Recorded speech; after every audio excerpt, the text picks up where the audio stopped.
Hey friends, welcome back. Or if you're new here, hi, I'm so glad you're joining me today.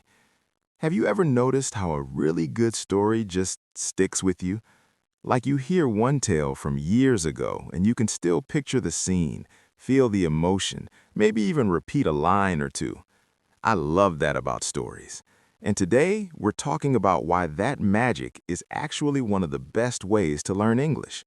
Not just learn, really pick it up, feel comfortable using it, even love using it. The report we're diving into is called The Power of Storytelling in English Language Learning, a big, comprehensive look at how stories help us learn English in ways that textbooks and grammar drills just can't touch. It's got theories, real studies, classroom ideas, challenges, even a peek into the future with AI and VR. And the best part? It reminds us that at the heart of it all is connection, human connection. Stories lower our guard, build empathy, make us feel seen. So let's just walk through it together like we're chatting about something exciting we discovered.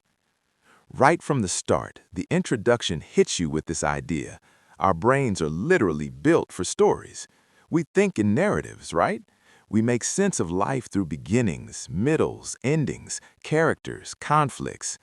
In English teaching, people used to focus on memorizing rules and word lists, but now we know that's not enough. You need to actually use the language in real, meaningful ways. Storytelling does that. It wraps grammar and vocab inside a living, breathing tale so it feels natural, not forced. The writer calls it a whole language approach. Instead of learning run on a flashcard, you see someone running from danger in a story, heart pounding, and suddenly the word has life. Makes total sense, doesn't it? And as English becomes this global bridge language, we really need that deep fluency. Not just passing a test, but chatting with friends, telling your own stories, feeling confident. They talk about something called the narrative turn. Basically, in social sciences, we realized people build their identities through stories. So, in English class, why not use that? Old methods like repeating drills or translating sentences treat English like a math formula.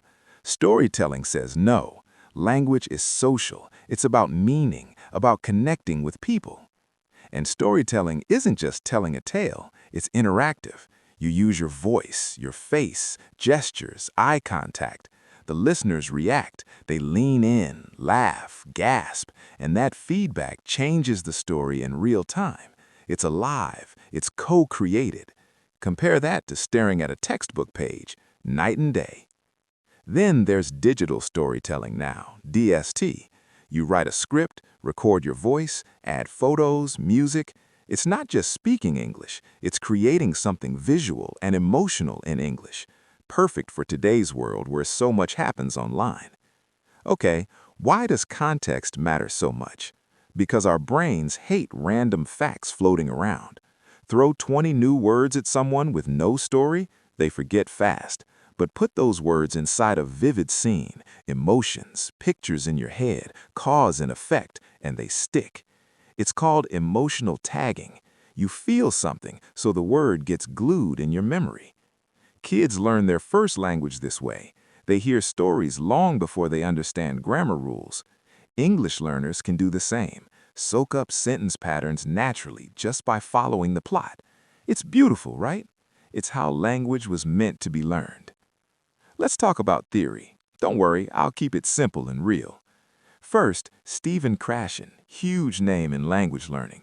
His input hypothesis says we acquire language when we get comprehensible input just a little above our level, what he calls I+1. Stories are perfect for that. The plot carries you. Gestures and pictures help you guess unknown words so you understand most of it and pick up the new bits without stress. Then his effective filter idea. Anxiety, low confidence, boredom, they block learning like a wall. Stories knock that wall down. When you're caught up in a good tale, you're not thinking, oh no, I might make a mistake. You're just enjoying. The classroom turns from scary performance space to cozy shared experience. Anxiety drops, learning goes up. Who doesn't want that? Next, Vygotsky, another giant. He says learning is super social. The zone of proximal development is what you can do with a little help that you can't do alone yet. In storytelling, the teacher or a stronger classmate is that helper. They adjust the story on the spot, simpler words, more gestures if they see you're struggling. In digital storytelling, the story circle, where everyone gives feedback on each other's drafts, that's pure ZPD teamwork. Kids help kids grow. Love that. Schema theory, mental filing cabinets in your brain. If a story matches what you already know, universal themes like love, loss, courage, you predict what's coming and focus on the English instead of confusion. Familiar story structures help too. It's like having a map. You move faster. And constructivism. Learners build knowledge themselves. With DST, students aren't just listening, they're creators. Writing scripts, choosing images, recording voice, they're using English to express who they are. That's powerful, authentic learning. Now the fun part, proof. What do studies actually show? Vocabulary first, it's the biggest win. Words learned incidentally in stories stay longer because of rich context. Real examples. In the U.S., preschoolers who heard stories learned and remembered vocabulary way better than controls, Hui 2020. In China, 8 to 10-year-olds gained significantly more words through storytelling, Xie 2021. In Iran, storytelling helped with tricky collocations, like make a decision instead of do a decision, which non-natives struggle with, Arjan Mandi 2020. Why? Stories don't just define a word, they show it in action, with feelings attached. Emotional tagging again, makes words feel personal. Grammar, stories build it intuitively. You hear the same patterns over and over, like if I had known, I would have, and your brain starts using them without drills. Studies back it. Swedish kids improved syntax understanding. Chinese university students wrote more complex sentences after storytelling, Ye 2021. Algerian learners got better at grammar overall, Gawali 2019. Speaking confidence, huge for so many learners. Speaking feels scary. Stories give low-pressure practice. Focus on the message, not perfection. Research shows big jumps in willingness to communicate. And recording voiceovers for digital stories, you practice pronunciation over and over to get it right, disguised drilling, but fun. Motivation? Stories are enjoyable. One study, intermediate learners called storytelling fun and engaging, opposite of textbook boredom. Sharing personal stories makes you feel valued, especially in multicultural classes. It builds bridges. We're halfway there. Hang in there. How do we actually do this in class? 2 main ways, TPRS and digital storytelling. TPRS, total physical response storytelling. You combine stories with movement. Brain loves that motor connection. How it works, teacher introduces new words with gestures and translations. Then, ask a story, class co-creates one.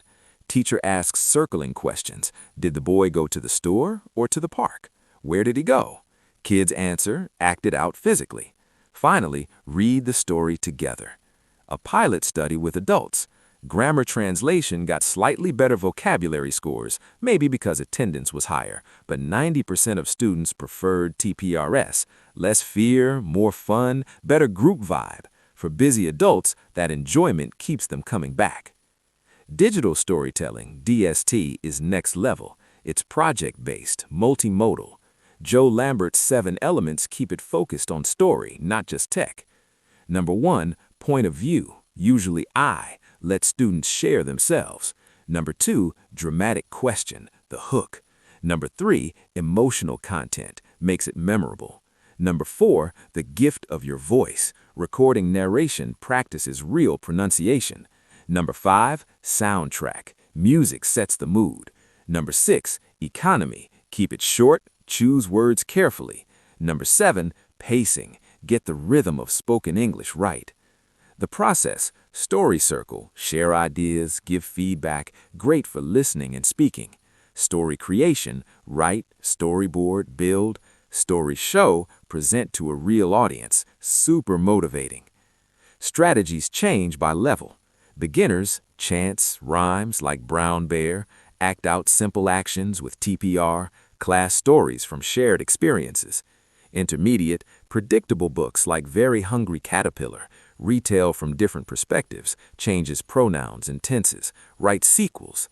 Advanced, mimic famous authors' style, analyze cultural values in folktales, make documentaries on big topics like environment or refugees.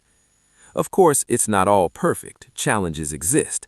Cultural bias, Western linear stories might not fit everyone's style. Some cultures tell circular or episodic tales.